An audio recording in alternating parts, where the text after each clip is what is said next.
தமிழ்நாடு முன்னாள் முதலமைச்சர் பெருந்தலைவர் காமராஜரின் பிறந்த நாள் இன்று மாநிலம் முழுவதும் உள்ள பள்ளிகள் மற்றும் கல்லூரிகளில் கொண்டாடப்படுகிறது. மேலும் காமராஜரின் பிறந்த நாள் கல்வி வளர்ச்சி நாளாகவும் கொண்டாடப்படுகிறது. இதையொட்டி அரசியல் தலைவர்கள் காமராஜருக்கு புகழாரம் சூட்டியுள்ளனர். பிரதமர் நரேந்திர மோடி தமிழில் வெளியிட்டுள்ள பதிவில் காமராஜரின் பிறந்த நாளில் அவருக்கு மரியாதை செலுத்துகிறேன் என்று கூறியுள்ளார். இந்தியாவின் சுதந்திர போராட்டத்தில் முன்னணியில் இருந்த அவர் சுதந்திரத்திற்கு பிந்தைய நமது பயணத்தின் வளர்ச்சிக்குரிய ஆண்டுகளில் விலைமதிப்பற்ற தலைமைத்துவத்தை வழங்கினார் என்றும் அவரது உயரிய சிந்தனைகளும் சமூக நீதி குறித்த உறுதிப்பாடும் நம் அனைவருக்கும் மகத்தான ஊக்கமளிக்கும் என்றும் குறிப்பிட்டுள்ளார்.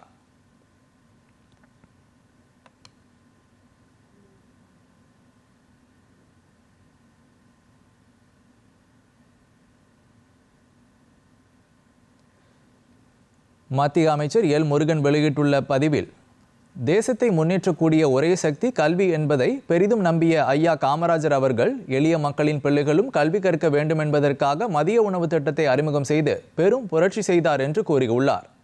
இதற்காக கல்வி கண் திறந்த கர்ம வீரர் என்று நம்மால் அன்போடு அழைக்கப்படுகிறார் என்று கூறியுள்ள மத்திய அமைச்சர் எல் முருகன் தமிழகம் இன்று அடைந்திருக்கும் பல்வேறு வளர்ச்சிக்கு அடிகோலியவர் ஐயா காமராஜர் என்று தெரிவித்துள்ளார். தனது இறுதி காலம் வரை மக்கள் நலனே முதன்மையானது என்று வாழ்ந்தவர் அரசியலில் எளிமையின் சின்னமாக போற்றப்படுகிறார்.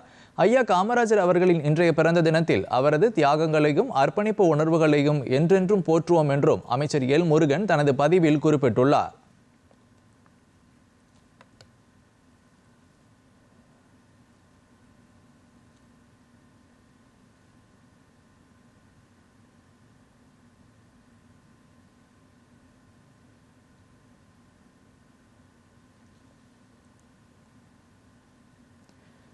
காமராஜர் பள்ளிகளில் இட்டது மதிய உணவல்ல, நூற்றாண்டு கல்வி கனவுக்கான அடித்தளம் என்று முதலமைச்சர் மு.க.ஸ்டாலின் புகழாரம் சூட்டியுள்ளார்.